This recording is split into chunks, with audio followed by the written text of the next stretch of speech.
अस्सलाम वालेकुम। कैसे आप लोग सब?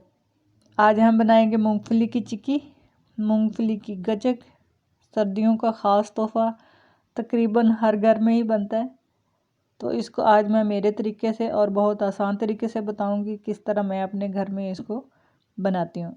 इसके लिए मैंने मूंगफली ले ली और गुड़ ले लिया, दोनों सेम मकदार में हम लेंगे। मूंगफली मेरे पास कच्ची है, मैं इसको पहले रोस्ट कर लूँगी। अच्छे से इसको रोस्ट कर लेना है। इस तरह हमने अपनी मूंगफली रोस्ट कर ली। जब इसका छिलका इस तरह ब्राउन सा होने लग जाए तो हम इसको उतार लेंगे, फिर ठंडा कर लेंगे, फिर इस कपड़े में डाल के इसको हाथों से मस लेंगे। तो इस तरह हमारे पास मूंगफली आ जाएगी। इसका छिलका हम निकाल लेंगे। यहाँ मैंने कढ़ाई ली और उसके अंदर गुड़ डाल दिया। फिर इसके अंदर हम थोड़ा सा पानी ऐड करेंगे। लगभग इसके अंदर मैंने आधी कटोरी पानी ऐड किया था।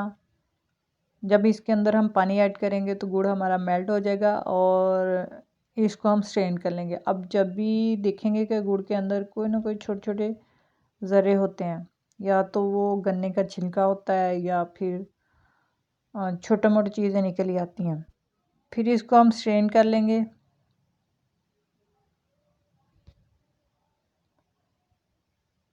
स्ट्रेन करने के बाद इसका मटेरियल दोबारा से कढ़ाई में ऐड करेंगे और फिर से इसको पकाएंगे। ये 2 से 3 मिनट के बाद की शक्ल है।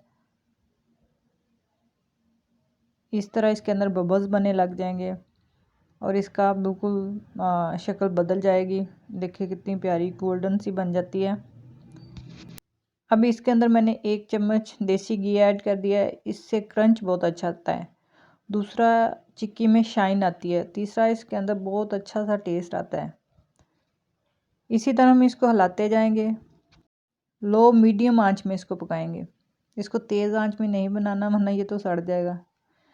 इस तरह मुसलसल इसके अंदर चम्मच हिलाते रहेंगे। ये देखें काफ़ी गाढ़ा हो चुका है। अब इसका टेस्ट करने का टाइम आ गया। अब इसको हम टेस्ट करेंगे पानी के अंदर। ये मैंने कटोरी में पानी लिया और इसके अंदर थोड़े से ड्रॉप्स इसके डालूंगी और चेक करूंगी कि इसके अंदर क्रंच आया है कि नहीं। तो देखें अभी ढीला है, ये अभी वैसा नहीं बना। तो और हम थोड़ा सा पकाएंगे। इससे पहले मैंने इसके अंदर थोड़ी सी चुटकी भर इसके अंदर मैंने मीठा सोडा, बेकिंग पाउडर है वो डाल लें, मीठा सोडा वो डाल लें।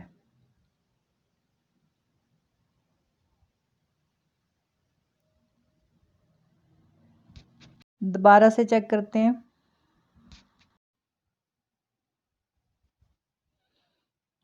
जब ऐसा करने से इसको तोड़ेंगे तो बिल्कुल क्रंच की तरह टूटेगा। तब इसके अंदर हम, ये देखें तकरीबन ये तैयार हो चुका है। अब इसके अंदर हम अपनी मूंगफली ऐड कर देंगे।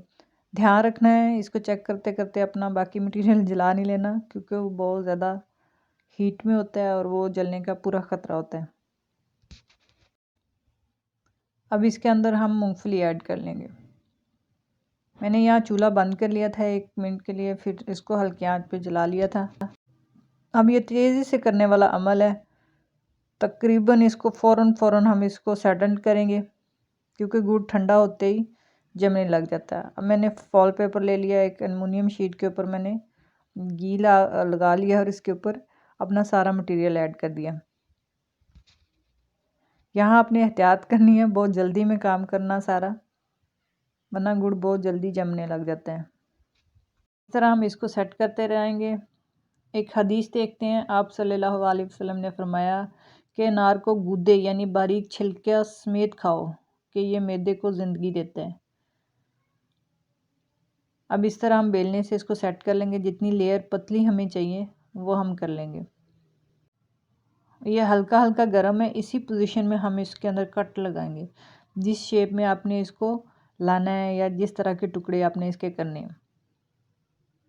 जब ये ठंडा हो जाएगा तो ये टुकड़े हम आराम से इसको लैदा कर लेंगे। तो देखिए माशाल्लाह कितना प्यारा बन गया।